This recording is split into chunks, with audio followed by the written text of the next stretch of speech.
अस्सलाम वालेकुम दोस्तों, आज की इस वीडियो में हम बात करने वाले हैं कि जो फीमेल हैं वो कैसे एज अ कैप्टन अप्लाई कर सकती हैं पाकिस्तान आर्मी में।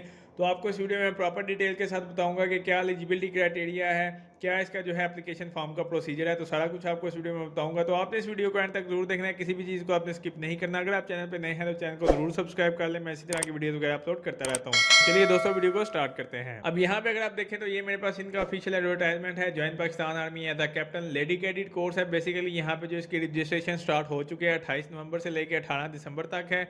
यहाँ पे जो है डिफरेंट किस्म की जो फील्ड्स हैं, यानी कि कैटेगरीज उन्होंने डिवाइड की हुई हैं, जैसे क्रॉप्स ऑफ इंजीनियर है, इसी तरह क्रॉप्स ऑफ सिग्नल्स है, फिर इसके बाद सिग्नल इंफॉर्मेशन टेक्नोलॉजी है, आर्मी सर्विस क्रॉप्स है, क्रॉप्स ऑफ ऑर्डिनेंस है, इसके बाद इलेक्ट्रिकल एंड मैकेनिकल इंजीनियरिंग के लिए, फिर इंटर सर्विस पब्लिक रिलेशन यानी कि ISPR के लिए है। बेसिकली यहाँ पे अगर आप देखें तो यहाँ पे क्वालिफिकेशन की हम बात कर लेते हैं, तो क्वालिफिकेशन बेसिकली बैचलर से लेके मास्टर तक के लोग इसके लिए अप्लाई कर सकते हैं। वो आगे से डिफरेंट किस्म की इंजीनियरिंग की फील्ड है, आप चेक कर सकते हैं। एनवायरमेंटल इंजीनियरिंग है, सिविल इंजीनियरिंग है, देन इसी तरह यहाँ पे अगर आप डिफरेंट इंजीनियरिंग की फील्ड देखते हो जैसे कि इलेक्ट्रिकल, टेलीकॉम, सॉफ्टवेयर इंजीनियरिंग, फिर इसी तरह सॉफ्टवेयर इंजीनियरिंग, कंप्यूटर साइंस है, फिर इसी तरह मास्टर है, MS, MSc, फिर इसी तरह यहाँ पे अगर आपने मास्टर BS इक्विवेलेंस मतलब 16 ईयर की एजुकेशन है तो वो लोग भी इसके लिए एलिजिबल हैं।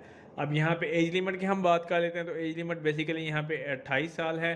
आपके 28 साल से एज ज़्यादा नहीं होनी चाहिए। अब बाकी का जो प्रोसीजर है वो आपके जो इसकी ऑफिशियल वेबसाइट है वहाँ पे जाके इसको आप देख सकते हैं, यानी कि joinpakistanarmy.gov.pk।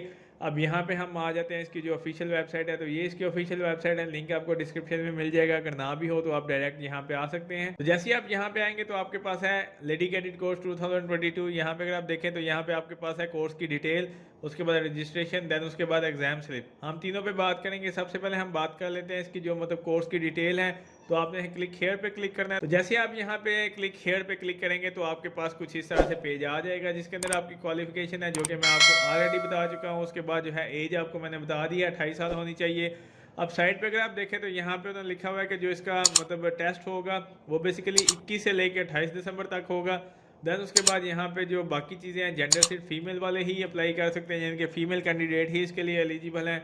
एज लिमिट जो है आपके 28 साल होनी चाहिए और मार्शल स्टेटस आपका अनमैरिड होना चाहिए। देन इसके बाद हम बात करते हैं फिजिकल स्टैंडर्ड के बारे में, जो कि मतलब मिनिमम हाइट 5 फीट होनी चाहिए, वेट आपका मतलब जिसामत के हिसाब से ठीक होना चाहिए।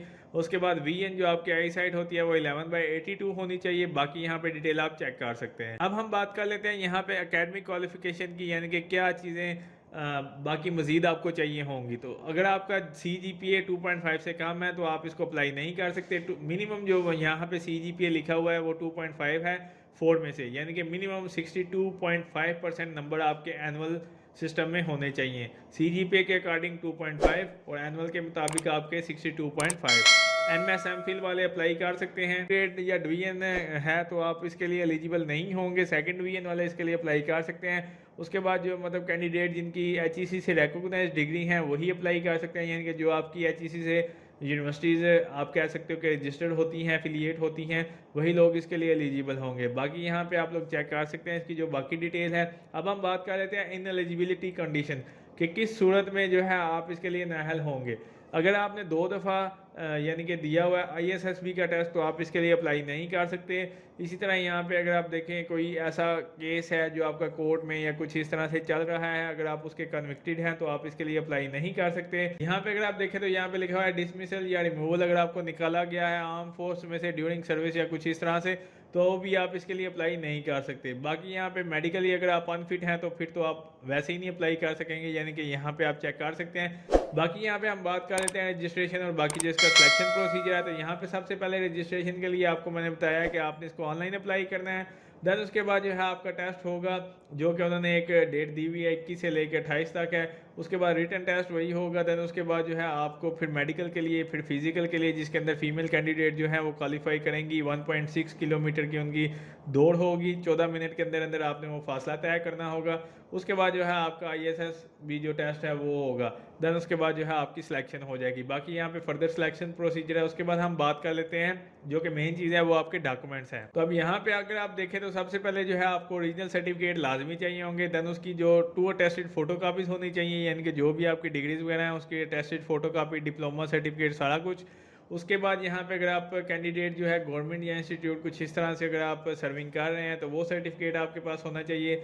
उसके बाद जो है यहाँ पे अगर आप देखें attached photo copy of domicile, ये फोटोग्राफ आपकी होनी चाहिए कलर जो कि फ्रंट और बैक दोनों से अटैच्ड हो। Photo copy of CNIC। Then उसके बाद यहाँ पे अगर आप देखें तो 100 रुपये का जो ड्राफ्ट होता है वो आपने क्रॉस पोस्टल यहाँ पे ड्राफ्ट है वो आपने यहाँ पे बनवाना है, यहाँ पे director general personal administration DGPA से। उसके बाद यहाँ पे उन्होंने लिखा हुआ है कि अगर आपका जो मतलब नेशनल ID कार्ड है वो पुराना है तो वो यहाँ पे एक्सेप्ट नहीं होगा।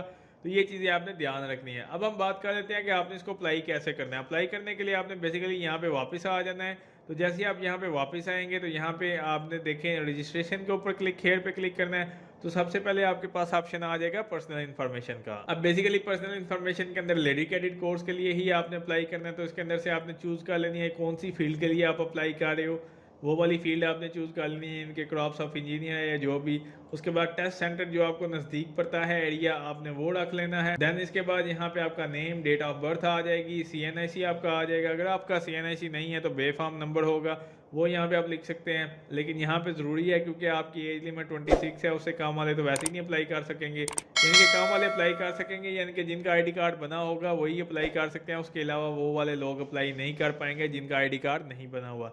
उसके बाद CNIC दोबारा आपने यहाँ पे लिखना है। फादर का क्या नेम है, उनका CNIC आएगा। फादर का पेशा क्या है, यानी कि वो कोई आम काम करते हैं या आर्मी का काम है या वो शहीद हो चुके हैं या रिटायर्ड हैं, कुछ भी, तो वो यहाँ से आप लिखेंगे।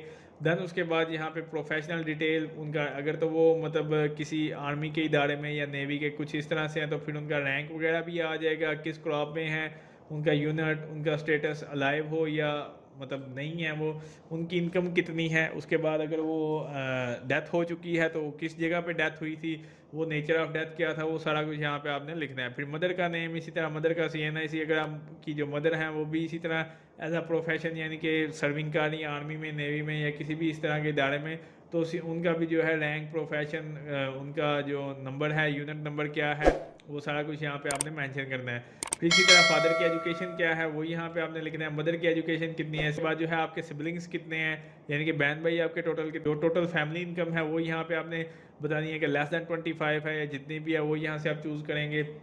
इस तरह फादर की एजुकेशन है, मदर की एजुकेशन। इसी तरह जो है यहाँ पे आपका डोमिसाइल है कि किस जगह का डोमिसाइल है वो यहाँ पे आप चूज़ करोगे।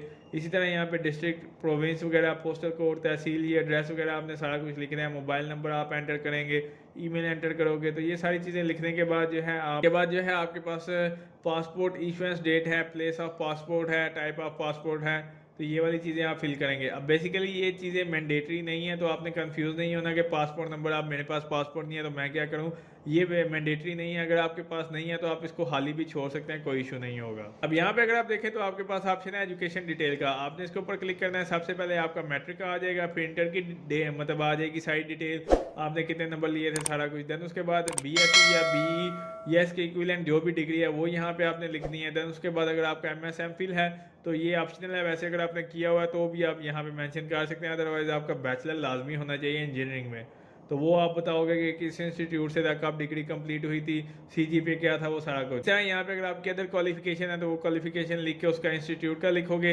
देन उसके बाद आपने इसको चेक मार्क कर देना है हेयर बाय। उसके बाद आपके पास ये कोड आएगा, आपने वो कोड लिख के इसको जो है रजिस्टर के ऊपर क्लिक कर देना है। तो इस तरह से जो है आपने इसको ऑनलाइन अप्लाई करना है। इसके बाद जैसे ही आप अप्लाई करोगे तो यहाँ पे आप वापस आएंगे तो आपके पास है एग्जाम स्लिप।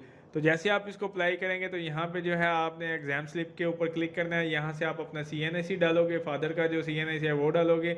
उसके बाद यहाँ पे ये कोड लिखेंगे और इसको जो है चेक स्टेटस के ऊपर क्लिक करेंगे तो आपकी जो एग्जाम स्लिप है वो जनरेट हो जाएगी। तो इस तरह से जो है आपने इसको ऑनलाइन अप्लाई करना है। उम्मीद करता हूँ दोस्तों आपको वीडियो अच्छी लगी होगी। अगर अच्छी लगी है तो उसको लाइक कीजिए, शेयर कीजिए, मेरे चैनल को जरूर सब्सक्राइब कीजिए। शुक्रिया।